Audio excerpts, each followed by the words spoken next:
ప్రత్యేక ఇంటర్వ్యూ. మనం ఇప్పుడు డాక్టర్ బిఆర్ అంబేద్కర్ జిల్లా కోనసీమ జిల్లాలో అమలాపురం సత్యమ్మ తల్లి గుడి దగ్గర ఉన్నాం. ఈరోజు ఉభయ తెలుగు రాష్ట్రాల సెట్టిబలిజ కార్తీక వన సమారాధన వేదిక నుండి లో మీరు ప్రత్యక్ష ప్రసారం. ఇప్పుడు మన ముందున్నారు ఆంధ్రప్రదేశ్ రాష్ట్ర కార్మిక శాఖ మంత్రి వాసంశెట్టి సుభాష్. వారి ఆధ్వర్యంలో తెలుగు రాష్ట్రాల సెట్టిబలిజ సామాజిక వర్గానికి చెందిన లక్షలాది మందితో ఈరోజు ఈ సత్యమ్మ తల్లి గుడి వద్ద వన సమారాధన ఏర్పాటు చేశారు. ఈ కార్యక్రమానికి ఉభయ రాష్ట్రాల నుంచి సెట్టిబలిజ సామాజిక వర్గానికి చెందిన అనేక మంది తండోపతండాలుగా ఈ ప్రాంతానికి ఇప్పటికే చేరుకున్నారు. మన ప్రైమ్ 9తో ముఖాముఖి కార్యక్రమానికి ఈరోజు మన ముందు వాసంశెట్టి సుభాష్ గారు ఉన్నారు. గత 4 సంవత్సరాలుగా ఇదే ప్రాంగణంలో వీరి తండ్రి గారు వాసంశెట్టి సత్యం గారు వీరి ఆధ్వర్యంలో ఈ కార్తీక వన సమారాధన లక్షలాది మంది కుటుంబ సభ్యులతో అంగరంగ వైభవంగా జరుగుతుంది. కానీ గత సంవత్సరం మంత్రివాదాలో, ఇది 2వ సంవత్సరం మంత్రివాదాలో ఈ కార్యక్రమానికి వారు హాజరయ్యారు. ఏదేమైనా సెట్టిబలిజ సామాజిక వర్గానికి చెందిన సుభాష్ ఈ రోజున తెలంగాణ రాష్ట్రంలో అప్పటి బీఆర్ఎస్ ప్రభుత్వం 2014లో 26 కులాలను తీసివేసిన ఉదంతంపై 2 సార్లు మన ప్రైమ్ 9 స్టూడియోకి నేను పిలవగా విచ్చేసి 26 కులాలకి నేనున్నాను అనే ఒక భరోసానిచ్చి వారి చేయవలసిన శాఖాపరమైన కార్యక్రమాలన్నీ చేసి వెళ్లారు. ఏదేమైనా మరొక్కసారి ఈరోజు మనం వాసంశెట్టి సుభాష్ గారితో ఉన్నాం.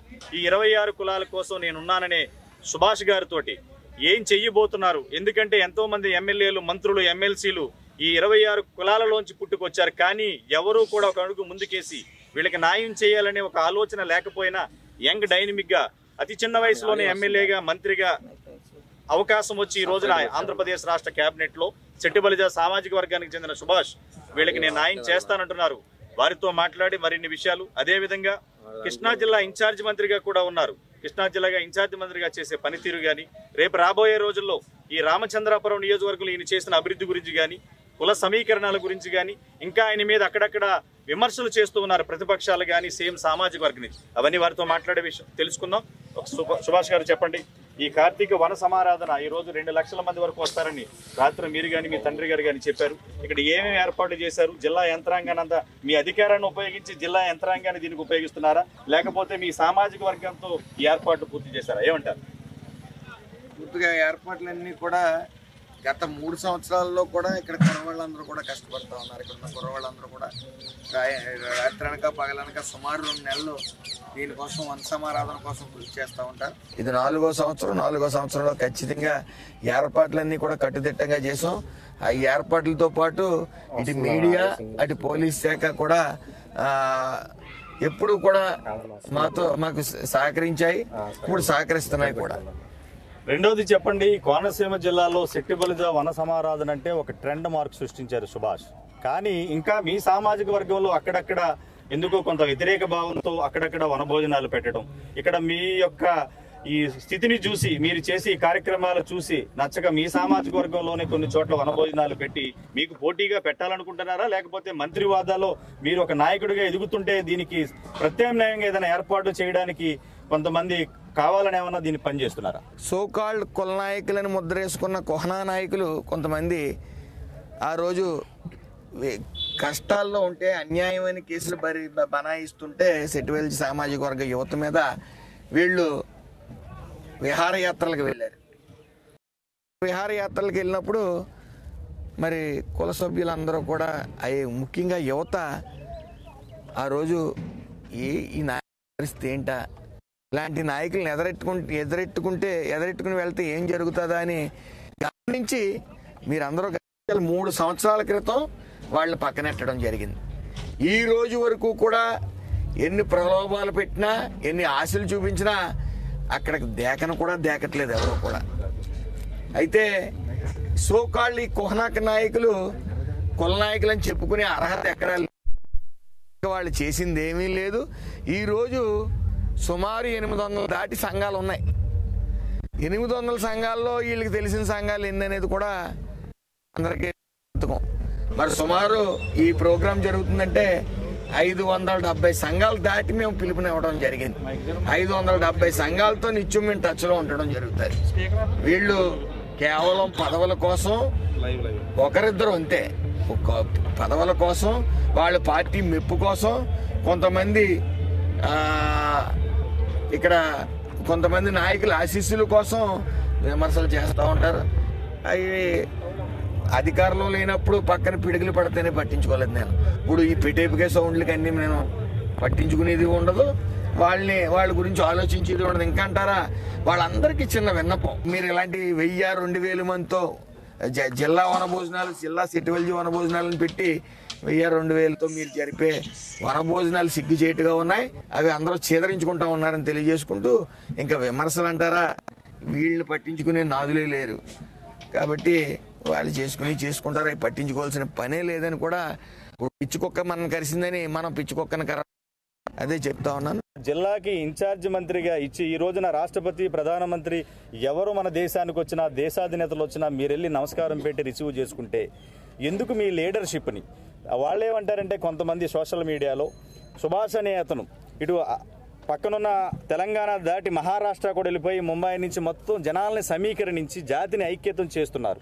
ఒక లీడర్గా ఎదుగుతున్న తరుణంలో ఎందుకు ఈ విమర్శలు ఎందుకు వస్తున్నాయి అంటే, జాతికి ఒక నాయకుడు ఉండకూడదనే వాళ్ళ ఉద్దేశమా, లేకపోతే దీన్ని ఎందుకు ప్రొజెక్ట్ చేయడానికి ఒక సామాజిక వర్గంలో సమతుల్యత పాటించి అందరినీ ఒక తాటి మీద నడిపించే అవకాశం మీకు ఇచ్చినప్పుడు దాన్ని ఎందుకు అడ్డుపడుతున్నారు? కారణాలు ఏంటి? రాజకీయ కోణంలో చూస్తున్నారా, లేదా ప్రతిపక్షం స్వపక్షంగా చూస్తున్నారా? దీన్ని ఎలా చూస్తున్నారు? దానికి కేవలం ఒకే ఒక్క మాట చెప్పాలి, వాళ్ళకి దోచుకో అనే అలవాటు ఉంది. ఎంతసేపు పదవులు అడ్డెట్టు మీద సంపాదించుకుందాం, లేకపోతే విమర్శలు చేసి పదవులు సంపాదించుకుందాం అనే తాపత్రయం తప్ప వాళ్ళు చేసింది ఏంటి? పొలం కష్టాల్లో ఉన్నప్పుడు ఎప్పుడైనా స్పందించారా? అలాగే మొన్న ఒక చీకటి జీవో ఒకటి తెచ్చారు. జీవో నెంబర్ 16 గురించి మళ్ళీ ఇంకొకసారి ఈ ప్రైమ్ నైన్ ద్వారా ఈ లైవ్ లో జనాలకి క్లారిటీ ఇద్దాం. మీరు చెప్పింది ఆ రోజు స్టూడియోలో జీవో నెంబర్ 16 గౌతు లచ్చన్న గారు ఉమ్మడి ఆంధ్రప్రదేశ్ లో ఉన్న శ్రీశైన యాత శెట్టి బలజ ఈ 5 ఉపకులాలను కలిపి ఒక తాటిపైన గౌడ అనే టైటిల్ తో తీసుకొచ్చారు. ఈ రోజు ప్రైమ్ నైన్ లో నాదోటే డిబేట్ లో మీరు చెప్పిన అంశాన్ని వక్రీకరించారని చెప్పాలి. ఎలా చెప్పాలంటే, ఏదైతే మిగతా 5 కులాల్లో శ్రీశైన వీళ్ళందరూ ఉన్నారో ఒక శెట్టి బలిజని తీసేశారు కాబట్టి శెట్టి బలిజను ఉంచండి అని మీరు ఆ రోజు ప్రైమ్ నైన్ వేదికగా చెప్పారు. దాని ఉద్దేశమే దాన్ని ఇంప్లిమెంటేషన్ చేయడం కదా. ఎగ్జిస్టింగ్ జీవో 16 ఉంది, దాంట్లో 4 ఉపకులాలు ఉన్నాయి, శ్రీశైన యాత వాళ్ళందరూ ఉన్నారు కాబట్టి శెట్టి బలిజని మీరు తీసేశారు. తెలంగాణ ప్రభుత్వానికి నోటీస్ చేస్తూ ప్రైమ్ నైన్ లో నాతో పాటు డిబేట్ చేశారు. దాని తర్వాత ఇక్కడ మీరు తెలంగాణ ఆంధ్రప్రదేశ్ రాష్ట్రంలో శెట్టి బలిజ బదులు గౌడ అనేది వస్తుంది. గౌడ టైటిల్ నుండి బ్రాకెట్ లో శెట్టి బలిజ వస్తుంది కాబట్టి మీ సామాజిక వర్గానికి చెందిన అనేక మంది కలెక్టర్ ఆఫీసులకు కానీ మీ నోటీసులు తీసుకొచ్చినప్పుడు స్వయాన మీరు చంద్రబాబు దగ్గరికి వెళ్ళి మీరు ఆ రోజు కూడా ప్రెస్ మీట్ లో చెప్పారు, ఇది ఒక 10 రోజుల్లో టెక్నికల్ అరేంజ్ మిస్టేక్ అంటే చాలా మంది మిమ్మల్ని విమర్శించారు. కానీ మీరు దాన్ని ఏం చేశారంటే, ఏదైతే ఆన్లైన్ లో గౌడ బ్రాకెట్ లో శెట్టి బలిజ ఉంది, కానీ కొన్ని శతాబ్దాలుగా 70-80 సంవత్సరాలు బ్రిటిష్ కాలం నుంచి శెట్టి బలిజగానే ఉంది కాబట్టి ఉమ్మడి ఆంధ్రప్రదేశ్ లో దాన్ని అమెండ్మెంట్ చేసి ఒక జీవో రూపంలో తీసుకొచ్చి శెట్టి బలిజని శెట్టి బలిజగా పెట్టారు.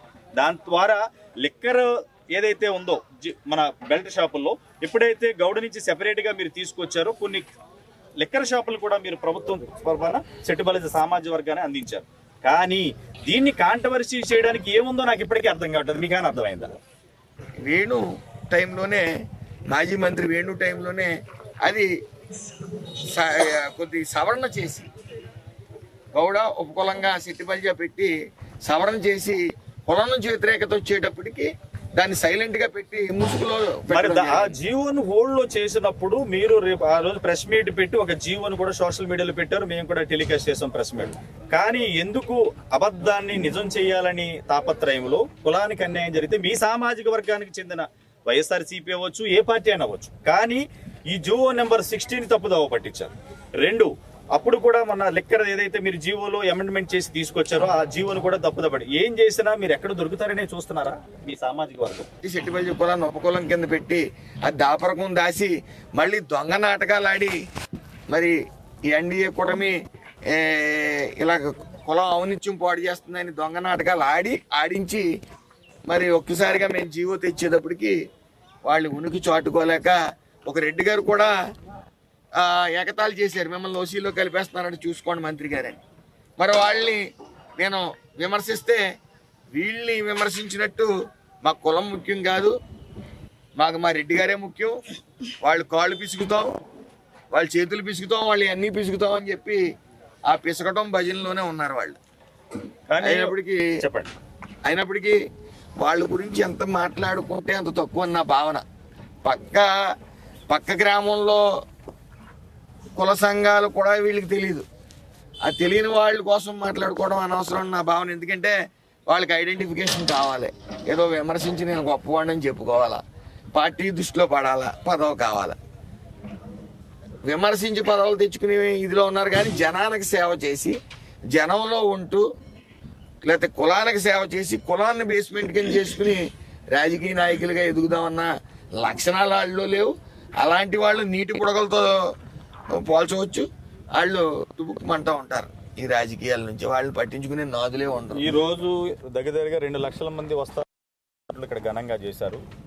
సమాజ వర్గానికి చెందిన ప్రతిపక్షం స్వపక్షం కాకుండా ఎవరెవరికి మంత్రులు మీరు స్వయంగా వెళ్ళి ఇన్వైట్ చేశారు? ఎందుకంటే నాకు రాత్రి మీ నాన్నగారు చెప్పింది ఏంటంటే పార్టీలు వేరైనా సామాజిక వర్గాలందరినీ ఏకం చేయాలి కాబట్టి మన పిలుపు మేరకు అందరినీ పిలుస్తున్నామని చెప్పారు. ఎవరు వస్తున్నారు ఈరోజు ఈ కార్యక్రమాన్ని? ఈరోజు ముఖ్యంగా కుడుపుడు సూర్యనారాయణరావు గారు రావడం జరుగుతుంది, కౌరసీన్ గారికి చెప్పడం జరిగింది. అదేవిధంగా రెడ్డి సుబ్రహ్మణ్యం గారు రావడం జరిగింది, పితాని సత్యనారాయణ గారికి కూడా చెప్పడం జరిగింది. సో ఇప్పుడు పదవుల్లో ఉన్న ప్రతి ఒక్కరిని పిలవడం జరిగింది. అదేవిధంగా ఇంచుమించు 570 సంఘాలు దాటి ఈరోజు పిలుపులు ఇవ్వడం జరిగింది. మొన్నసారి 520 అయితే ఈసారి సుమారు 600 కూడా దాటి ఉండొచ్చు పిలుపులు. అయితే వన్స్ మేము పిలిచి ఒకవేళ ఎవరినన్నా గమ్మును కలవలేకపోతే రండి అన్నా సరే అదే పిలుపుగా భావించి వస్తూ ఉంటారు. కానీ ఒకటి చెప్పండి, రామచంద్రాపురంలో ఈ రోజున అమలాపురంలో పుట్టి పెరిగిన సుభాష్ రామచంద్రాపురం వెళ్ళి ఫస్ట్ టైం, ఎందుకంటే చాలా మంది ఇండిపెండెంట్లు అక్కడ లోకల్ తప్ప బయట నుంచి వెళ్ళిన వాళ్ళు ఎవరు కూడా అక్కడ నెగ్గిన చరిత్ర లేదు. కానీ మీరు వెళ్ళి అక్కడ అఖండ మెజారిటీతో గెలుపొందారు. కానీ ఈ రోజున రామచంద్రాపురంలో అభివృద్ధి కార్యక్రమాలు ఏ విధంగా ఉన్నాయి? రానున్న రోజుల్లో రామచంద్రాపురంలో కానీ మీరు అక్కడక్కడ ఇంకా సోషల్ మీడియాలో రామచంద్రాపురంలో మీ మీద కొన్ని అభియోగాలు రకరకాల సోషల్ మీడియాలో పెడుతున్నారు. ఎందుకంటే మీరు మంత్రి అవ్వటం అనేది చాలా మంది జీర్ణించుకోకపోయినా మీ సామాజిక వర్గంలో, కానీ ఎవరైనా ఒక విషయం మర్చిపోతున్నారు, ఎంత సీనియర్ అయినా ఒకప్పుడు జూనియరే. అందరికీ ఫస్ట్ టైం మంత్రి వస్తుంది, ఫస్ట్ టైం ఎమ్మెల్యే వస్తారు. కానీ వచ్చిన సామాజిక వర్గంలో ఎలా ఉపయోగించుకోవాలనే దానికన్నా ఎక్కడ అవకాశం దొరికిన సుభాష్ గారు సపోజ్ ఎస్ఏఎఫ్ ఉంది, మీరు స్థాపించారు, సోషల్ మీడియాలో దానికి ₹1 ప్రకటించారు లాస్ట్ టైం. మీరు దాన్ని ఇంతవరకు డిపాజిట్ చేయలేనేది, అది కూడా సోషల్ మీడియాలో ఒక వైరల్ చేసి నిజంగా సుభాష్ ₹1 డిపాజిట్ చేశారా ఇప్పటిదాకా? ఎస్ఏఎఫ్ అనేది స్థాపించింది కులంలో, సెట్టిపల్లి కులంలో ఎవరు కష్టాల్లో ఉన్నారో వాళ్ళు ఆదుకోవడం కోసం. ఎన్ని రోజులు అయిందండి? అది 2 సంవత్సరాల క్రితం నేను ప్రకటించడం జరిగింది. జరిగిన వెంటనే ₹1 ఇస్తానని చెప్పి జరిగింది. జరిగిన వెంటనే కొన్ని రోజుల వ్యవధిలో నన్ను ఎమ్మెల్యే క్యాండిడేట్ గా ప్రకటించడం, ఒక ఎమ్మెల్యే గెలవటం కోసం ఆ ప్రచారంలో నిమగ్నం అవటం, గెలిచిన తర్వాత మంత్రి అవ్వటం, మంత్రి శాఖ మీద పట్టు కోసం, అలాగే ఎమ్మెల్యేగా నాకు నా పరిధిలో ఉన్న శాఖల మీద అవగాహన కోసం, శాఖ మీద అవగాహన కోసం కొద్ది టైం తీసుకుని తడబట్టడం కూడా జరిగింది. ఈ విషయాల్లో కనీసం 2 సంవత్సరాలు మీరు గమనించాలి. 2 సంవత్సరాలు ఎస్ఏఎఫ్కి ₹1 ఇవ్వటం లేట్ అయిన మాట వాస్తవం. కానీ ఎక్కడా సేవా కార్యక్రమాలనే ఆగలేదు. జనరల్గా ఈ ₹1 ఇస్తే వడ్డీ ₹1.5 నుంచి 2 లక్షలు వస్తాయి. నేను నెలకొచ్చి 6 లక్షల నుంచి 7 లక్షల పైబడే నేను సేవా కార్యక్రమాలు చేయడం జరుగుతుంది, ఇటు కులానికి కానీ ఇటు రామచంద్రపురం నియోజకవర్గ ప్రజలకు కానీ. అయితే ఇప్పుడు నేను నిన్నే రిజిస్ట్రేషన్ చేయించడం జరిగింది. ఆ ఎస్ఏఎఫ్ని ఒక వారం రోజుల వ్యవధిలో బ్యాంక్ అకౌంట్ రాగానే ఆ ₹1 దాంట్లో డిపాజిట్ చేయడం జరుగుతుంది. మీరు గమనించాలి, ఇదంతా నేను అప్పు చేసే ఇస్తా ఉన్నాను. గతంలో అప్పులు చేశాను, అప్పులు ఉన్నాయి, మాటలు వాస్తవం. అలాగే ఇప్పుడు అప్పు చేసి ఇవ్వడం జరుగుతుంది. నా నినాదం ఒకటే, సుభాష్ అనే నేను ఎకరాల పోయినా నికరంగానే ఉంటాను, ఇచ్చిన మాటకి కట్టుబడి ఉంటాను. మీరు కట్టుబడి ఉంటారన్నా కూడా ఎందుకో ఇంకా మీరు ఏ సేవా కార్యక్రమాలు చేసినప్పుడు రామచంద్రాపురం నియోజకవర్గంలో మేము సోషల్ మీడియాలో చూస్తున్నాం, ఎక్కడ వెళ్ళినా కూడా చెక్ బుక్ రెడీగా ఉంటుంది మీ దగ్గర. ఎవరు ఏ సమస్య ఉన్నా కూడా చెక్ రాసి ఇవ్వటం, డబ్బులు ఇవ్వటం, మీ జేబులో లేకపోయినా ఇస్తూ ఉంటారు. కానీ మీరు సేవ చేసుకుంటూ వెళ్ళిపోతుంటే కొంతమందికి నిద్ర పట్టకపోతే వాళ్ళు ఇబ్బంది పడుతూ ఉంటే ఒకప్పుడు కూడా చంద్రబాబు కూడా కేబినెట్ మీటింగ్ లో అది ఎవరు వైరల్ చేశారో తెలియదు కానీ మీరు సుభాష్ గారు మీరు కరెక్ట్ చేసుకోవాలి, చిన్న వయసులో మీకు రాజకీయాలు తెలియదంటే అది ఈ రోజున మొత్తం మీడియా అంతా చూపించింది. కానీ అదే చంద్రబాబు శభాష్ అనే స్థితికి తీసుకొచ్చారు. అలాగే రేటింగ్ తీసుకున్నాం, కృష్ణా జిల్లా ఇన్ఛార్జ్ మంత్రిగా ఫస్ట్ పొజిషన్ లో వచ్చారు. కానీ మీరు ఇప్పటికైనా కార్మిక శాఖ, బాయిలర్స్, ఈఎస్ఐ కొన్ని శాఖలు మీకు ఇచ్చారు, దాని మీద పూర్తి పట్టు సాధించారు. ఖచ్చితంగా ఏమేమి చేశారు మీరు? కార్మిక శాఖ అయ్యాక నేను ఈ మార్పు చేశాను ఈ ఆంధ్రప్రదేశ్ రాష్ట్రానికి, ఒక 2-3 చెప్పండి. మనం గత సంవత్సరం తీసుకుంటే, గత 5-7 సంవత్సరం తీసుకుంటే, 5 సంవత్సరాలు 14,50,000 మంది ఉన్న కార్మికులకి సుమారు 400 నుంచి 600 కోట్లు కేంద్రం నుంచి వస్తూ ఉంటుంది. ఆ 400-600 కోట్లకి కేవలం ఇండెంట్లు పెట్టి శాలరీస్ మాత్రమే ఇచ్చి మిగతా అమౌంట్ మళ్ళీ కేంద్రానికి పంపించే దుస్థితి.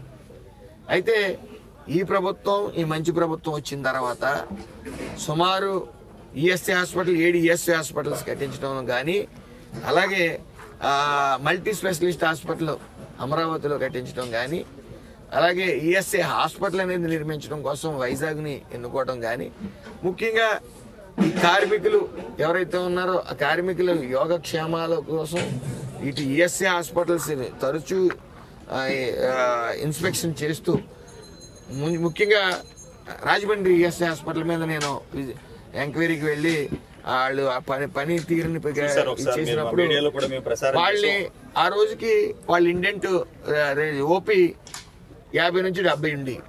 ఒక్కసారిగా దాని మీద చర్యలు తీసుకునేటప్పటికి ప్రతి చోట కూడా 300 ఓపీ ఉంది డైలీ. అలాగే అటాచ్మెంట్ హాస్పిటల్స్ కూడా ఇవ్వడం జరిగింది. అలాగే కార్మికులకి, అదే భవన నిర్మాణ కార్మికులకి మెమో ఒకటి రిలీజ్ చేసి డూప్లికేషన్ పేరుతో గత 5 ఏళ్ళు ఏ పథకాలు లేకుండా చేశారు. మళ్ళీ ఇప్పుడు మేము 3 పథకాలను ఇంప్లిమెంట్ చేసి ఇలా విధంగా నిర్ణయం తీసుకోవడం జరిగింది. చంద్రబాబు నాయుడు గారు నిరంతరం ప్రతి శాఖని మంత్రి ఎంతవరకు న్యాయం చేస్తున్నారనేది ఆయన గమనిస్తూ ఉంటారు. మాకు ఇంటెలిజెన్స్ ఉంటుంది. అదేవిధంగా తండ్రి లాంటి ఆయన నన్ను నిజంగా జన్మ సుకృతం కింద భావిస్తున్నాను ఆయన కింద పనిచేయడం. ఎవరైనా సరే రాజకీయాన్ని కానీ ఇటు ఒళ్ళు కొంచెం పనిచేయాలన్నా, చిత్తశుద్ధితో పనిచేయాలన్నా చంద్రబాబు నాయుడు గారి నాయకత్వంలో పనిచేస్తే ఖచ్చితంగా ఎవరైనా సరే రోడ్డు తేలుతారు. అదే విషయంలో మరి ఆయన గైడ్ లైన్స్లో, ఆయన నాయకత్వంలో లోకేష్ గారు ముఖ్యంగా ఆయనకున్న అవగాహన ఒక నిప్పులా తయారయ్యి, ఆయనకున్న అవగాహనతో, ఆయనకున్న చొరవతో మరి ఈ రోజున గూగుల్ క్లౌడ్ లాంటి గొప్ప గొప్ప సంస్థలని పెట్టుబడులను తీసుకుని వస్తూ ఉన్నారు. అలాగే మా కార్మిక శాఖ గురించి జరిగాడు కాబట్టి ముఖ్యంగా లేబర్ అడ్డాస్ అనేది కూడా మేము నిర్మిస్తా ఉన్నాం. పైలట్ ప్రాజెక్ట్ కింద 5 పైలట్ ప్రాజెక్టు, ముఖ్యంగా విజయవాడ, తిరుపతి, రాజమండ్రి, విశాఖపట్నం అంటే లేబర్ అడ్డాస్ నిర్మించి అక్కడ మీరు జట్టు కూలీలు అంటూ ఉంటారు, వాళ్ళు రోడ్ల మీద ఉంటారు. వాళ్ళకి అలా కాకుండా భవన నిర్మాణ కార్మికులకు కానీ ఒక లేబర్ అడ్డాస్లో చేర్చి వాళ్ళకి స్కిల్ ఇప్పిస్తూ వాళ్ళకి ఎక్కడెక్కడ పని ఉందో వాళ్ళని అక్కడ పంపించే ప్రయత్నం మేము చేస్తూ ఉంటాం. కానీ మీకు ఇచ్చిన మంత్రి పదవి సీనియర్లను పక్కన పెట్టి వాసుశెట్టి సుభాష్ లోకేష్ కోటరీ అని అంటారు, ఎంతవరకు కరెక్ట్? లోకేష్ గారు ఆయన ఆశీస్సుల వల్ల ఈ పరిస్థితుల్లో ఉన్నారు. సీనియర్ని కావాలని పక్కన పెట్టి మళ్ళీ అడుగుతున్నాను మిమ్మల్ని, మీరు క్లారిటీ ఇవ్వట్లేదు. సీనియర్ని పక్కన పెట్టి, శెట్టి బలిజ సామాజిక వర్గంలో సీనియర్ని పక్కన పెట్టి ఇవ్వాలనుకుంటే ఎమ్మెల్సీ ఇచ్చి మంత్రిని కూడా చేయొచ్చు. ఇప్పుడు నేను తెలంగాణలో అజారుద్దీన్ని రేవంత్ రెడ్డి ఒక జూబిలీ సెలక్షన్ కోసం, మైనారిటీ ఓట్ల కోసం ఎమ్మెల్యేగా కూడా పోటీ చేయనని మంత్రి చేశారు. అలాగే అంత సీనియర్ని పక్కన పెట్టి ఒక సుభాష్ని మాత్రం ఎంచుకోవడానికి లోకేష్కి మీకు చంద్రబాబు మన పవన్ కళ్యాణ్ గారి లాబింగ్ అని పనిచేస్తుంది. ఇంచుమించు ఒక వ్యక్తికి ఎమ్మెల్యే ఇచ్చిన, ఒక వ్యక్తికి మంత్రి ఇచ్చిన అన్ని మానిటరింగ్ చేసుకుని వాళ్ళకి సూట్ అవుతానని చెప్పి తీసుకుంటారు. మనం సూట్ అయ్యే విధంగా మనం ప్రవర్తించుకోవాలి. అయితే మీరు అన్నది కరెక్ట్, 100% లోకేష్ గారి ఆశీస్సులతో మరి మంత్రి అయ్యారు. అలాగే చంద్రబాబు నాయుడు గారు, పవన్ కళ్యాణ్ గారు, లోకేష్ గారి ఆశీస్సులతో ఎమ్మెల్యే రామచంద్రపురంలో సీట్ రావడం జరిగింది. సో వాళ్ళు ఉంచిన నమ్మకాన్ని నా మైండ్లో అదే ఒకటే ఉంది. మీరు ఎంత లాబింగ్ చేయకపోతే పవన్ కళ్యాణ్, చంద్రబాబు రామచంద్రపురం వచ్చి మీకు క్యాంపెయినింగ్ చేశారు, అంత బిజీ షెడ్యూల్ ఏం నడిచింది బ్యాక్? ముఖ్యంగా జూనియర్ని 2 నెలల క్రితమే నాకు ఎమ్మెల్యేగా నాకు అవకాశం ఇవ్వడం జరిగింది. సో వాళ్ళు బాధ్యతగా భావించి ఇక్కడ సీటు గెలవాలి. ఎందుకంటే ఒక మనం గెలిచాము అంటే కేవలం సుభాష్ని చూసి ఓట్లేసేసి జనం ఉంటారు. 90% పార్టీ ప్రభావం చూపిస్తుంది. 10% ఈ క్యాండిడేట్ మంచోడా కదా, ఇతని స్థితిగతులు ఏంటని ఎక్కడైతే పుట్టామో మన పుట్టిన ప్రదేశంలో ఎంక్వైరీ చేసుకుని వేస్తూ ఉంటారు. కేవలం నా విషయం వచ్చేటప్పటికి గతంలో చేసిన సేవా కార్యక్రమాలు కానీ గతంలో అందరికీ అందుబాటులో ఉంటూ చేతనైన సాయం చేయటం కానీ కేవలం మొబైల్తో ప్రచారం అంటే మౌత్ పబ్లిసిటీ ఎక్కువవి. మౌత్ పబ్లిసిటీ వల్లే నేను అక్కడ ప్రజలు నన్ను నమ్మి నాకు అందరం ఎక్కించారు. కానీ రామచంద్రాపురం అంటే సుభాష్ గారు మీకు అర్థం కానిది, ఎంతో ఉద్దండులు తోట త్రిమూర్తులు, బోసు గారు, వేణు గారు వీళ్ళందరూ కూడా ఒకప్పుడు చక్రం తిప్పి ఇది రామచంద్రాపురం అంటే మా అడ్డా అనే దగ్గరికి వెళ్ళి సుభాష్ ఇది నా అడ్డా అనే స్థితికి తీసుకెళ్ళి ఈ రోజున తెలుగు రాష్ట్రాలలో, ఎందుకంటే మీరు అమలాపురానికే పరిమితం అయ్యారు, పూర్వాశ్రమాలంతా కూడా ఈ జిల్లాకే పరిమితం అయ్యారు, సేవా కార్యక్రమాలు చేస్తున్నారు, కాలేజీలు స్థాపించారు, SCF ద్వారా అనేక కార్యక్రమాలు చేస్తున్నారు. కానీ ఈరోజు రామచంద్రాపురం నెక్స్ట్ కూడా మీదేనా? మీరు అన్నారు ఇందాక, అంటే కొంతమంది ఉద్దండులు త్రిమూర్తులు కానీ బోసు గారు కానీ లేకపోతే వేణు కానీ మేము మా అడ్డా అని చెప్పుకున్నారు అని చెప్పి అంటున్నారు. అడ్డాని మన అడ్డా అని అనుకోవడానికి ఇబ్బంది ఏమన్నా, రెండు మాటలే కదా, మా అడ్డా అని నేను అనుకుంటాను. కాకపోతే మనకి ఎమ్మెల్యేగా ఇచ్చారు కాబట్టి, ఎమ్మెల్యేని చేశారు కాబట్టి, ప్రజలు మనల్ని ఆదరించారు కాబట్టి వాళ్ళు మనం ఆదరించి వాళ్ళకి మనం నిత్యం అందుబాటులో ఉండాలి, వాళ్ళు మనల్ని మనం పొందాలి. చేతనైనంత సాయం ఇటు ప్రభుత్వ పరంగా ఇటు మనకి మన ఆర్థిక స్తోమత బాగున్నప్పుడు మనం కూడా వాళ్ళకి సాయం చేస్తూ ఉండాలి. సో వాళ్ళు మన్నలు పొందాలి, వాళ్ళు ఏదైతే నమ్మకం ఉంచారో ఆ నమ్మకాన్ని నిలబెట్టుకోవాలి. మరి ఆ ముగ్గురు ఉద్దండులు ఉన్నా ప్రజలు నమ్మలేదు వాళ్ళని. ప్రజలు నమ్మకపోవటం వల్ల కేవలం వాళ్ళు ఎంతసేపు నేను గొప్పవాడిని నేనే చేశాను ప్రజలకు అనుకుంటున్నారు తప్ప అక్కడ పైన ఉన్న పార్టీ వాళ్ళు ఆశీస్సులతోనే వీళ్ళు ఎదుగుతున్నారని భావించాలి తప్ప నా వల్లే పార్టీ ఉందని భావించారు కొంతమంది. ఇదే తెలుగుదేశం పార్టీలో వాళ్ళు తరివేశారు. కానీ రామచంద్రాపురంలో అటు కాపులు, శెట్టి బలిజాలు, మిగతా బీసీ వర్గాలు, కులాలు వీళ్ళందరూ ఉన్నారు. వీళ్ళందరినీ సమన్వయం చేసుకుంటూ శెట్టి బలిజా కమ్యూనిటీని ఏమైనా దూరం పెడుతున్నారు అక్కడ? యాక్చువల్గా ఇది రాజకీయం అయినప్పుడు ఆ రోజున నేను అక్కడికి వెళ్ళేటప్పటికి ఎన్డీఏ కూటమి తెలుగుదేశం, జనసేన, బీజేపీ కలయికలో ఆ రోజున నా కాపులు 90% కాపులు అక్కడ నా వెంట ఉండి నా గెలుపులో కీలక పాత్ర అవ్వడం జరిగింది. సో శెట్టి బలిజీల విషయం వచ్చేటప్పటికి అక్కడ అటు నేను వెళ్ళటం లేట్ అయింది. కొన్ని సంఘాలు అటు మాట ఇవ్వడం జరిగినాయి. ఇద్దరు శెట్టి బలిజీలే కాబట్టి 50-50 పంచుకోవడం జరిగింది. అలాగే మిగతా కులాలు ఎస్సీలు కానీ బీసీలు కానీ వాళ్ళందరూ ఆదరించారు కాబట్టే, వాళ్ళు ఎన్నడూ లేని విధంగా ఆదరించారు కాబట్టే నాకు రామచంద్రపురం నియోజకవర్గ చరిత్రలో ఎన్నడూ లేని విధంగా 26,212 ఓట్లతో గెలవడం జరిగింది. అదే వేదికలో రామచంద్రాపురంలో సోషల్ మీడియాలో నేను నెగ్గడానికి కారణం కాపు సామాజిక వర్గం, నేను ఇక్కడ గెలిచానంటే వాళ్ళదని మీరు పత్రికా ముఖంగా సోషల్ మీడియాలో కూడా చెప్పారు. కానీ ఈ రోజున అక్కడ మీకు రెండు కళ్ళు లాంటి వాళ్ళు శెట్టి బలిజా కానీ కాపులు కానీ, అక్కడ మీరు చేస్తున్న ఈ రాజకీయ వ్యవహారాలు ఏదైతే ఉందో రేపు అదే రామచంద్రాపురంలో మళ్ళీ సుభాష్ ఇదే విధంగా చేసుకుంటూ పోతే అడిగిన వాడికల్లా డబ్బులు ఇచ్చి ఎక్కడికి వెళ్ళినా ఇల్లు కట్టించడం, రకరకాల సేవా కార్యక్రమాలు చేస్తున్నారు. మీకు ఒత్తిడి అనిపించట్లేదా వీళ్ళు చేసే కార్యక్రమాల వల్ల? అయితే ఒత్తిడి ఖచ్చితంగా ఉంది. చెప్పాను కదా మీకు, అప్పుల్లో చాలా ఫైనాన్షియల్గా చాలా అప్ అండ్ డౌన్స్లో ఉన్నాను. అయితే ఒకసారి సెట్ రైట్ అయితే మాత్రం, అంటే కరోనాలో కొద్దిగా రియల్ ఎస్టేట్ అయ్యి చేసి బాగా నలిగాను.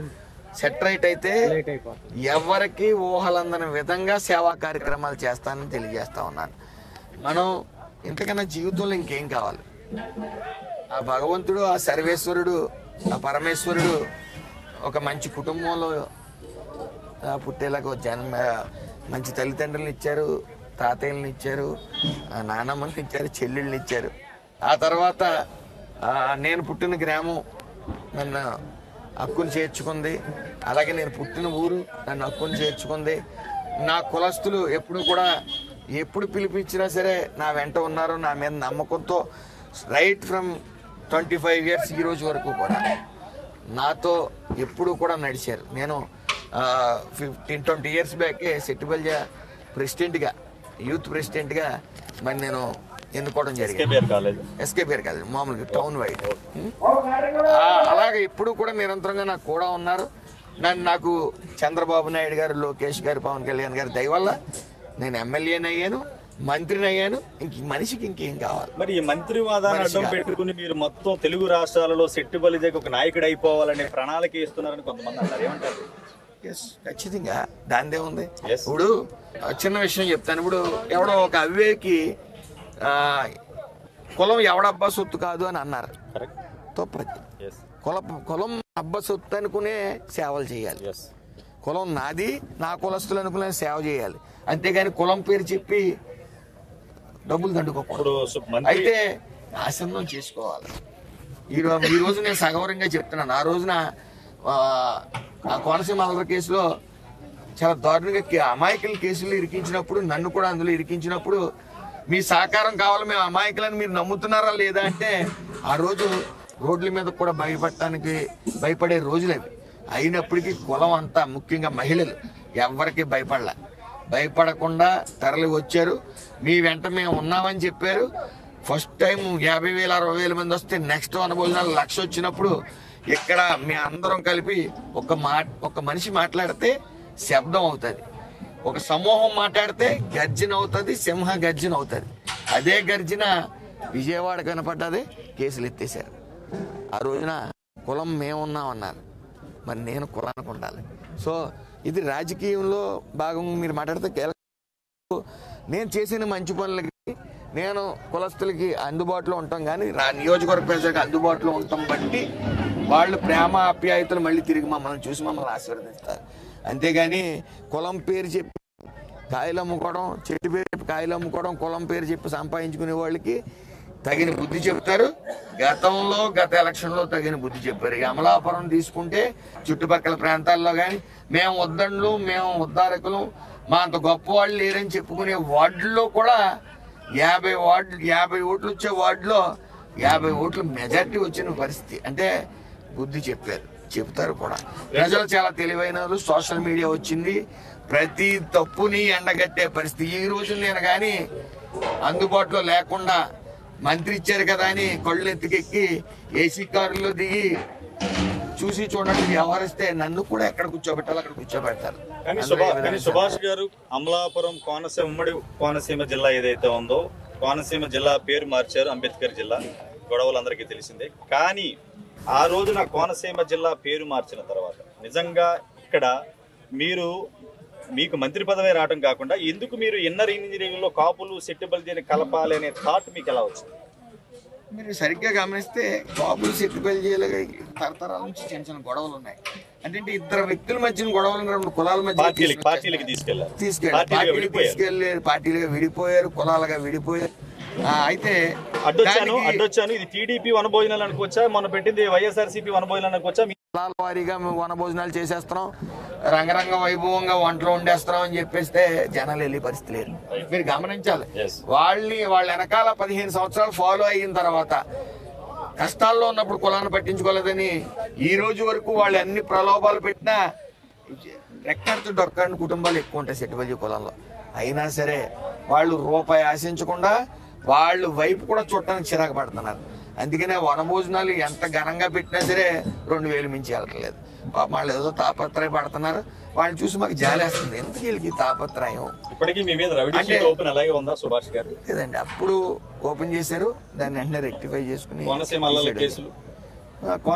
కేసులు ఉన్నాయి కోర్టులో. మంత్రివాదాలో మీ పలుకుబడి ఉపయోగించి కొట్టించేసుకోవచ్చు కదా, అడిషనల్ అడ్వకేట్ తో మాట్లాడి చంద్రబాబుతో చెప్పి. ఎందుకు చేసుకోవట్లేదు? ఇంతకన్నా నీచు ఇంకోటి ఉండదు. ఎందుకంటే నాకు కూడా రోజున చాలా మంది అమాయకులు మేము కష్టాల్లో ఉన్నాం, మమ్మల్ని ఆదుకోండి అని చెప్పినప్పుడు ఓ నాయకత్వం నేను వహించిన తర్వాత అధికారం వచ్చిందని నా మీద కేసు తీసుకుని వాళ్ళ మీద ఉంచడం అనేది కరెక్ట్ కాదు. కోర్టులో పోరాడతాం. ఆల్రెడీ స్క్వాష్కి వెళ్ళాం. ఖచ్చితంగా న్యాయం మా వైపు ఉంది. దాంట్లో కేసులు ఎత్తేయడం జరుగుతుంది ఖచ్చితంగా, అందులో ఏ విధమైన సందేహం లేదు. అంతేగాని అధికారం వచ్చిందని వీళ్ళందరినీ కేసుల్లోంచి నేను బయటకు వెళ్ళిపోయే పరిస్థితి అంత పిరికివాడిని నేను కాదు. ఉంటాయి కేసులు. రోడ్డు మీదకి ఎక్కినప్పుడు కేసులు ఉంటాయి. దాంట్లో తప్పు మాది ఉంటే మేము భయపడాలి. అవకాశం ఉన్నప్పుడు పవర్ ఉన్నప్పుడు మీరు క్లియర్ చేసుకోకపోతే ప్రభుత్వాలు ఎప్పుడు కూడా మనుగడ సాయం రేపొద్దు ఇవాళ మీరున్నారు, రేపు ఇంకొక పార్టీ రావచ్చు. కానీ రేపొద్దున మళ్ళీ రీఓపెన్ చేస్తే ఈ అమాయక పడతారు కదా. ఇవన్నీ మీరు అక్రమంగా పెట్టిన కేసులు అన్నప్పుడు వాళ్ళందరికీ న్యాయం చేయొచ్చు కదా. చంద్రబాబు తీసుకెళ్లి డీజీపీతో మాట్లాడి ఈ పరిస్థితి కోర్టులో ఉంది కాబట్టి కోర్టులో పోరాడతాం. కోర్టులో ఉన్నా కూడా చిన్న ఇంటరప్షన్ మీకు, కోర్టులో ఉన్నా కూడా ఏదైతే కేసులు ఉందో హోంశాఖ అనితి గారు ఉన్నారు కాబట్టి వీళ్ళ మీద అక్రమ కేసులు పెట్టారు కాబట్టి మీ ద్వారా ఒక మెమో వేసి వీళ్ళందరూ అక్రమ కేసులు కోర్టు ద్వారా తెలియజేయచ్చు కదా. అదే చిన్న విషయం, మా మీద అభియోగం వచ్చింది, రైట్, మేము వీళ్ళు అంటించామని రకరకాల వ్యవహారం వచ్చింది. అలాంటప్పుడు అధికారాన్ని అడ్డెట్టుకుని కేసులు తీస్తే రాంగ్ డైరెక్షన్ లో వెళ్తారు. అంటే వీళ్ళు అధికారాన్ని అడ్డెట్టుకుని అన్యాయంగా కేసులు ఎత్తేసారు. అదే కోర్టులో పోరాడి తీయించుకున్నామంటే మా నిజాయితీ సభ్య సమాజం. నా ముందున్న సుభాష్ బెయిల్ మీదే ఉన్నారుగా, బెయిల్ మీద ఉన్నా. Right, okay. కానీ ఒకటి చెప్పండి, మీ తాతగారు వాసంశెట్టి సత్యరాజు గారు పూర్వాశ్రమంలో భూస్వామి ఇదే ప్రాంతం, కానీ ఆయన కౌన్సిలర్ గా చేసినా కూడా చైర్మన్ గా అడ్డుకున్నది ఒక సామాజిక వర్గం. అది నేను చెప్పకపోయినా మీకు తెలుసు. కానీ ఇదే సామాజిక వర్గంతో సుభాష్ అంటకాగి ఈ రోజున రాజకీయాలు చేస్తూ ఎదిగిపోతుంటే మీ సామాజిక వర్గంలో కూడా మీకెందుకు తోడ్పాటు రావట్లేదు? కారణాలు ఏమంటారు? అదే చెప్తున్నాను, సామాజిక వర్గం నుంచి తోడ్పాటు లేకపోతే 2 లక్షల మందితో 1,50,000 మందితో వనభోజనాలు ఎలా పెడతానండి? సోకాళ్ళు కుల నాయకులను ముద్ర వేసుకుని లేకపోతే పార్టీని అడ్డెట్టుకుని పదవులు సంపాదించుకోవాలనుకున్న వాళ్ళకి పక్కింటోళ్ళు కూడా తెలియదు. వాళ్ళు కూడా కలుపుకుని అందరినీ ఒక నాయకత్వంగా, ఒక నాయకత్వ లక్షణాలు ఉన్నాయి. ఒక 45 సంవత్సరాల ఏజ్ లో ఉన్నారు మీరు. రేపు రాజకీయాలు ఇదే, ఎందుకంటే ఈ కలియుగంలో ఈ సమాజంలో కుల రాజకీయాలను బట్టే ప్రభుత్వాలు పార్టీలు ఇస్తున్నాయి, టికెట్లు ఇస్తున్నాయి. మీరు కూడా చెప్పారు సెట్టిబలిజిగా పుట్టాను కాబట్టి చంద్రబాబు నాకు ఈ పదవి ఇచ్చారు, కరెక్ట్, నో డౌట్ అబౌట్. కానీ అక్కడక్కడ ఉన్న ఇంకా ఈ సామాజిక వర్గంలో లుకలుకలు కానీ వ్యతిరేక భావాన్ని ఒక తాటిపై తీసుకురావచ్చు కదా అంటున్నారు. అదే నేను చెప్తున్నాను, కులం ఈ వేదిక నుంచే పిలిపివచ్చు కదా. నేను కాదండి, వాళ్ళు పక్కనెట్టింది. సాటి కష్టంలో ఉన్న కులస్తుల్ని ఈ పరిస్థితుల్లో ఉన్నప్పుడు మీరు బయటికి చేసి కులంకి బాసటగా నిలవరా అని చెప్పి కులమే వాళ్ళని పక్కన పెట్టింది. ఒకటి రామచంద్రాపురంలో ఎమ్మెల్యే టికెట్, 2 మంత్రి, కృష్ణా జిల్లా ఇన్ఛార్జ్, ఇంత కొన్ని లక్షల మంది గుండెల్లో స్థానం సంపాదించుకున్న సుభాష్ రానున్న రోజుల్లో ఈ వన భోజనాల్ని అడ్డం పెట్టుకుని గానీ మీ రాజకీయ పలుకుబడిని ఉపయోగించి కులానికి మేలు చేస్తారా, లేకపోతే స్వచ్ఛందంగా మీరు సంపాదించిన ఆస్తుల్లో ఈ కులానికి ఉపయోగపడదాం అనుకుంటారు? చెప్పాను, SAF ని ₹1 కోటి ఇవ్వడం జరిగింది, అప్పు చేశాను చెప్పాను. మళ్ళీ అప్పు చేస్తా, మళ్ళీ ఇస్తా, నా చేతనైనంత సాయం కులానికి చేస్తానే ఉంటాను. SAF ని స్థాపించాను, మళ్ళీ చెప్తా ఉన్నాను, ₹1 కాదు, మళ్ళీ అతి త్వరలో మీరెవరు ఊహించిన అమౌంట్ని నా కష్టార్జితాన్ని లేకపోతే అప్పు చేసో అక్కడికి ఇస్తాం. మళ్ళీ సుభాష్ అనే నేను ఎకరాల పోయిన ఎకరంగా ఉంటాను, ఇచ్చిన మాటని కట్టుబడి. కానీ సుభాష్ గారు మీరు మంత్రి అయ్యే శాఖ 4 శాఖలు ఇచ్చారు చంద్రబాబు. ఇంత బిజీ షెడ్యూల్లో రామచంద్ర వ్యవహారాలు చక్కబెట్టాలి. కానీ మీ తండ్రి గారి మీద ఇంకా ఒక్కొక్క అభియోగాలు వస్తున్నాయి మీడియాలో. ఏంటంటే ఆయన ఒక ఎమ్మెల్యేగా చేస్తున్నారు వాసంశెట్టి సత్యం గారని. సుభాష్ గారి ఆధ్వర్యంలో ఆయన కూడా ఇచ్చే స్పీచ్లు ఎలా ఉన్నాయంటే, మంత్రి గారు రాలేకపోతున్నాను కాబట్టి మంత్రి గారు ఆదేశాలతో నేను వచ్చి కార్యక్రమాలు ప్రారంభిస్తున్నానంటే అది మీరు పంపిస్తున్నారు, మీ వరకు పర్వాలా. కానీ చూసే వాళ్ళకి ఏంటంటే ఒక షాడో ఎమ్మెల్యేగా సత్యం గారిని ప్రమోట్ చేస్తున్నారు సుభాష్ గారు అంటున్నారు. కానీ దానికి ప్రతిపక్షాలు కూడా ఎక్కడ అవకాశం దొరికినా సుభాష్ని, కానీ మంత్రివర్గ విస్తారంలో కూడా అదిగో అనితి గారిని తీసేస్తున్నారు, సుభాష్ గారిని తీసేస్తున్నారని సోషల్ మీడియాలో వైరల్ చేసి చాలా ఆనందపడ్డారు. కానీ పరమేశ్వరుడు మిమ్మల్ని అక్కడే కూర్చోబెట్టాడు, ఇంకా 3 సంవత్సరాలు మంత్రి పదవిలో ఉండాలి. కానీ ఏదేమైనా సుభాష్ గారు ఒకటి చెప్పండి, మీ శాఖ పరంగా రేపు మీ సామాజిక వర్గాన్ని కాదు, ఇప్పుడు ఇక్కడ కోనసీమలో అటు కాపులు బీసీలందరినీ మీరు ఒక పవన్ కళ్యాణ్ గారు ఒక మాట చెప్తా ఉంటారు, క్యాస్ట్ ఎనరింగ్ అంటే అందరినీ కలుపుకొని పోయడం వల్లే ఏదైనా, అది మీరు మొన్న ఎలక్షన్ లో వాడారు. రానున్న రోజుల్లో ఎందుకంటే డీలిమిటేషన్ లో అమలాపురం రేపు రిజర్వ్ నుంచి బయటికి రాబోతుంది. రేపొద్దున మీ సహాయం వాళ్ళకి కావాలి, వాళ్ళ సహాయం మీకు కావాలి. మీ ప్లాన్ ఆఫ్ యాక్షన్ ఎలా ఉండబోతుంది ఈ అంబేద్కర్ కోనసీమ జిల్లాలో? ఏది ఏమైనా కూడా అమలాపురం జనరల్ అయినా ఏమైనా నేను రామచంద్రపురం నియోజకవర్గం వదిలిరాను. కొంతమంది నాయకులు మేము కోట్లు ఖర్చు పెడతాం, మాకు సీట్ ఇవ్వండి వెళ్ళి పార్టీలను అడగడం జరుగుతూ ఉంటుంది. అదే కోట్లు కులం కష్టాల్లో ఉన్నప్పుడు మీరు కనీసం ₹1 కూడా తీసుకోవడం వెనకాల ఆంతర్యం ఏంటి? ఎవరైనా అదే కదా బాధ. మీరు ఇలా పంచుకుంటూ పోసి మీరు లీడర్ అయిపోతే మొత్తం చెట్టుబలద సామాజిక వర్గానికి మీరు ఒక పెద్దన్న పాత్ర పోషిస్తేనే కదా వాళ్ళు తట్టుకోలేక కదా ఇవన్నీ చేస్తున్నారు. ఆ పోటీ తత్వం ఉండాలి. నేను సాయం చేస్తున్నాను, వాడికి సాయం చేయమనండి. నేను 2 లక్షలు చేస్తే 3 లక్షలు చేయమనండి. దాంట్లో ఏముంది? ఆ తత్వం ఉండాలి, పోటీ తత్వం సేవా కార్యక్రమాల్లో. అంతేగాని మైక్ కట్టుకుని నేను విమర్శించేస్తాను, విమర్శలు చేసేస్తాను, నేను గొప్ప అయిపోతాను అనుకుంటే అవి చెప్పారు కదా, నీటి మీద గాలి బుడగలండి వాళ్ళు. కార్యక్రమాలు ఓన్లీ రామచంద్రాపురం నియోజకవర్గమే పరిమితం అవుతున్నాయా? ఇటు అమలాపురం కానీ మీ జిల్లా మంత్రిగా అన్ని 7 నియోజకవర్గాలు ఉన్నాయి మీ జిల్లాలో. 7 నియోజకవర్గాలతో ఎమ్మెల్యేలతో సంబంధాలు పెంచుకుని ఒక ఎంపీ ఉన్నారు, మన బాలయ్య గారి అబ్బాయి. ఇక్కడ జిల్లాను కూడా ఫోకస్ చేస్తున్నారా? రెండో విషయం చెప్పండి, అమలాపురంలో కోనసీమకి రైలు మార్గం అనేది ఒక చిరకాల కోరిక ఉండిపోయింది. కానీ ఈ రోజుకి కూడా ఎంతోమంది ఉద్దండులు వచ్చినా కూడా అది కోటిపల్లి గోదావరి దాటి ఇక్కడికి రావట్లేదు. కానీ ఎంపీ జిఎంసీ బాలయ్య గారు ఉండగా అవుతుంది అనుకున్న, కానీ వాళ్ళ అబ్బాయే ఎంపీగా ఇక్కడ ఉన్నాడు. రేపు రాబోయే రోజుల్లో ప్రైమ్ నేను కూడా మేము ప్రత్యేక కథనాలతో మంత్రిగా మీతో పాటు ఇక్కడ ఉన్న ఎమ్మెల్యేని కలుపుకుని దీన్ని ఒక ఉద్యమ రూపంలో తీసుకుని కోనసీమకి రైలు మార్గం రావాలి అనేది ఉద్యమ రూపంలో ప్రజలను కూడా రోడ్డు మీకు తీసుకురావాలనుకుంటున్నాం ప్రైమ్ నేను వేదిక. దాని గురించి మీరు ఏమంటారు? ఏదేమైనప్పటికీ బాలయ్య గారి అబ్బాయి హరీష్ గారు చాలా అదృష్టవంతుడు. ఎందుకంటే తండ్రి కన్న కళను సాకారం చేసే విధంగా ఈరోజు అడుగులు వేసాడు ఆయన. సో ఆ అడుగులకు అనుగుణంగా మరి ఈ రోజున మనం ఖచ్చితంగా కోనసీమలో ట్రైన్ కోత అనేది వినిపించి తీరుతుంది. ఎప్పుడులాగా ఎక్స్పెక్ట్ చేయొచ్చు మనం? ఖచ్చితంగా ఈ 5 years టర్మ్ ఉంది, రానున్న 2 years ఖచ్చితంగా. ఈ మంత్రి పదవి అయ్యే లోపల కోనసీమకి మీరు కానీ బాలయ్య గారి అబ్బాయి హరీష్ గారు కానీ కలిపి ఈ కోనసీమకి రైలు కోత పెట్టించే, ఎందుకంటే చాలా మంది వెస్ట్ గోదావరి డెవలప్ అవడానికి కారణం ట్రైన్ మార్గం. కానీ ఇక్కడ కోనసీమలో 2-3 నదుల మీద బ్రిడ్జ్ చేయడం వల్ల గవర్నమెంట్ ఆఫ్ ఇండియా సరైన సమయంలో ఫండ్స్ చేయలేకపోతారు. కొన్ని సంవత్సరాలేమో ల్యాండ్ సర్వే కోసం పెండింగ్ పెట్టారు, కొన్నాళ్ళు డబ్బులు లేక పెండింగ్ పెట్టారు.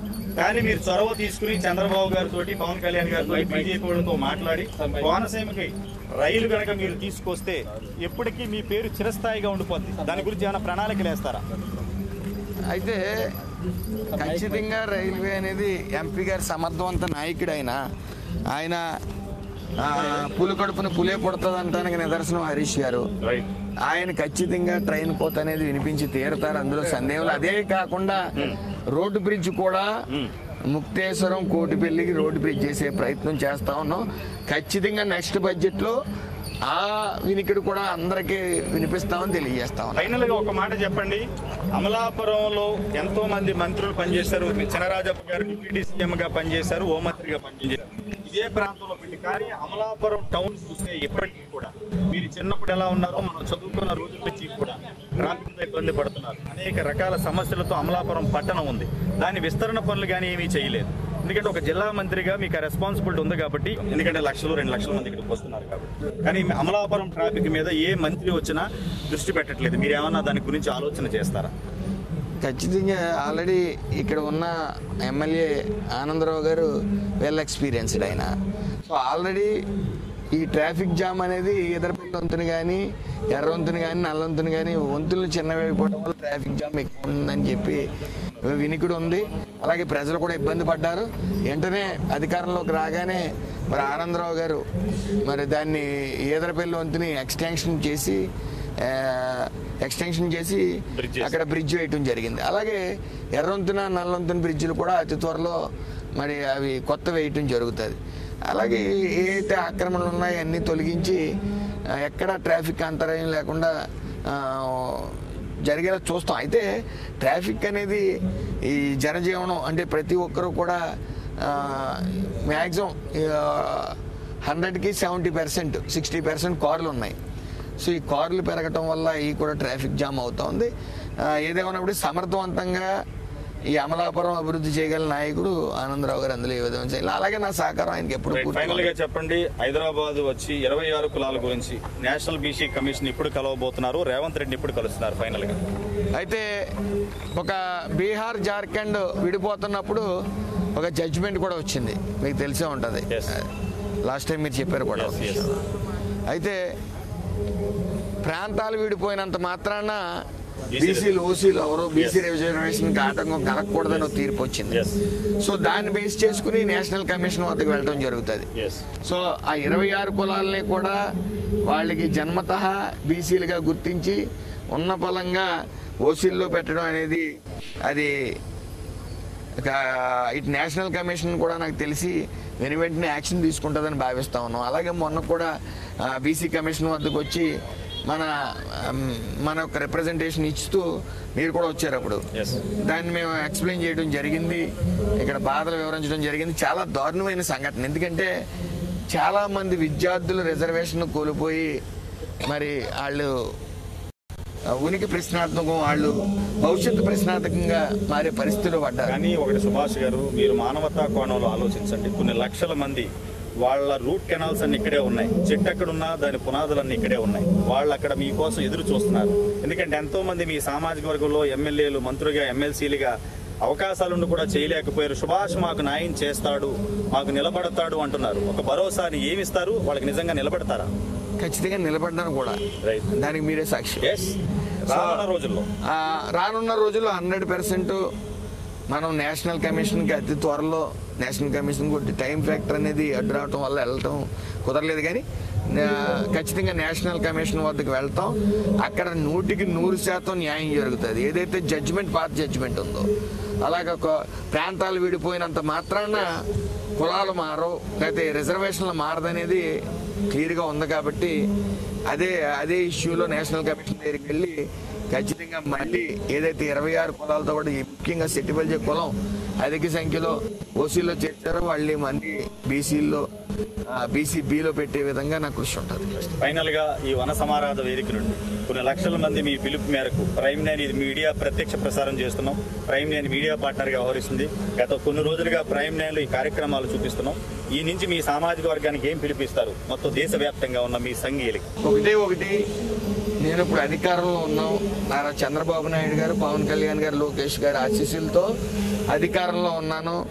కులం సంఘీయులు కానీ రిజర్వేషన్లో కానీ ఇతర ఏ విషయంలో అయినా సరే, ఆర్థికంగా కానీ చదువుల విషయంలో చదవగల సత్తా ఉండి చదివించలేని తల్లిదండ్రులు ఎవరున్నా సరే, అలాగే ఆరోగ్య విషయంలో కానీ వాళ్ళకి ఆపరేషన్ చేయించి ఆర్థిక స్తోమత లేకుండా మృత్యువాత పడే పరిస్థితిలో ఉన్న వాళ్ళకి కానీ నేను పూర్తిగా వెన్నుముక్కలా నిలబడతాను. వాళ్ళకి అండగా ఉంటానని మాత్రం నేను ఖచ్చితంగా తెలియజేస్తాను. ఇది ఈ రోజు డాక్టర్ బిఆర్ అంబేద్కర్ కోనసీమ జిల్లా అమలాపురం నుండి సత్యమ్మ తల్లి వేదిక నుండి మంత్రి హోదాలో సుభాష్ ఇది 4వ వనభోజనం కొన్ని లక్షల మందితో కండక్ట్ చేస్తున్నారు. దీన్ని ప్రైమ్ నైన్ మీడియా పార్ట్నర్ గా వ్యవహరిస్తుంది.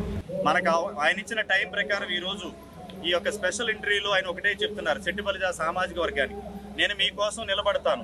అవసరమైతే నా జీతాన్ని కనుక నాకు ఏదైతే కోట్లాది రూపాయల ఆస్తులు ఉన్నాయో దాన్ని కావాలంటే మా సామాజిక వర్గంలో ఉన్న యువతకి వాళ్ళు బాగుపడడానికి సహాయం చేస్తానని చెప్తున్నారు. అదే తెలంగాణ రాష్ట్రంలో తొలగించిన 26 కులాల్లో మా సెట్టిబలిజ సామాజిక వర్గానికి కూడా నేను రానున్న రోజుల్లో నేషనల్ బీసీ కమిషన్ ని అవసరమైతే రేవంత్ రెడ్డిని కూడా కలుస్తాను అని చెప్పి ఈ ప్రైమ్ నైన్ వేదికగా మాటిస్తున్నారు. ఏదేమైనా వాసంశెట్టి సుభాష్ ఒక తెలంగాణ రాష్ట్రంలోనే కాదు, ఇటు తెలుగు రాష్ట్రాలలో ఒక యూత్ ఐకాన్ గా సెట్టిబలిజ నాయకుడిగా ఎదుగుతున్న తరుణంలో ఇంకోటి కూడా చెప్తున్నారు ప్రతిపక్ష పార్టీలకి, వాళ్ళ సామాజిక వర్గంలో ఉన్న నాయకులకు చెప్తున్నారు, మీరు కుల రాజకీయాలు చేయకండి, చేస్తే ఒక మంచి రాజకీయాలు చేయండి, కులాన్ని సాటి కులాలతో ఒక అన్యోన్య సహసంబంధాలతో ఉండేటట్టు చేసి జాతి ఐక్యతని కాపాడాలన్నారు. ఇది ఈ రోజు వాసంశెట్టి సుభాష్ తో ముఖాముఖి. మళ్ళీ ముఖాముఖి స్టేట్ ప్రైమ్ నైన్ న్యూస్.